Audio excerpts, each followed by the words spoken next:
A massive college basketball corruption scheme has been unveiled, and now several NCAA players are at the center of a historic FBI investigation. Eyewitness News reporter Tim Caputo joining us live in the newsroom with the very latest developments and who's involved. Tim. Colleen Phillip, I have the copy of that huge 70-page indictment, and in it is game after game of 17 former, some current NCAA players accused of taking hundreds of thousands of dollars in a point-shaving scheme that impacted the final scores of 29 college basketball games. The Department of Justice calling this a massive historic conspiracy that spanned several years.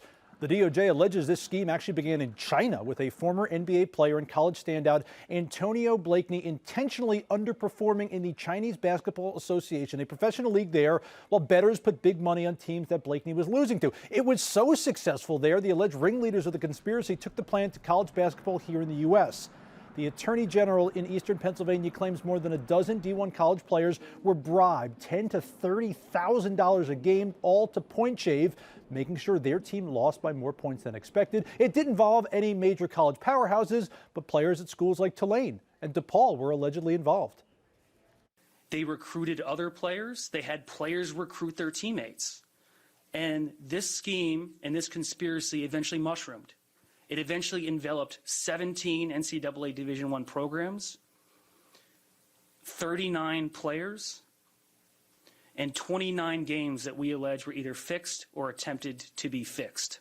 NCAA President Charlie Baker, responding to the incident with a statement reading in part, "Protecting competition integrity is of the utmost importance for the NCAA. We are thankful for law enforcement agencies working to detect and combat integrity issues and match manipulation in college sports.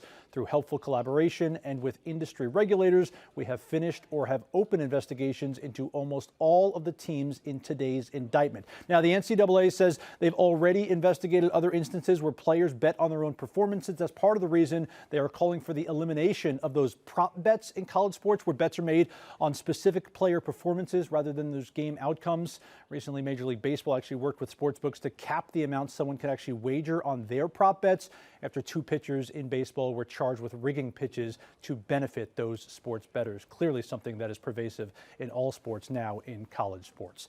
Live in the newsroom, Tim Caputo, ABC 7 Eyewitness News.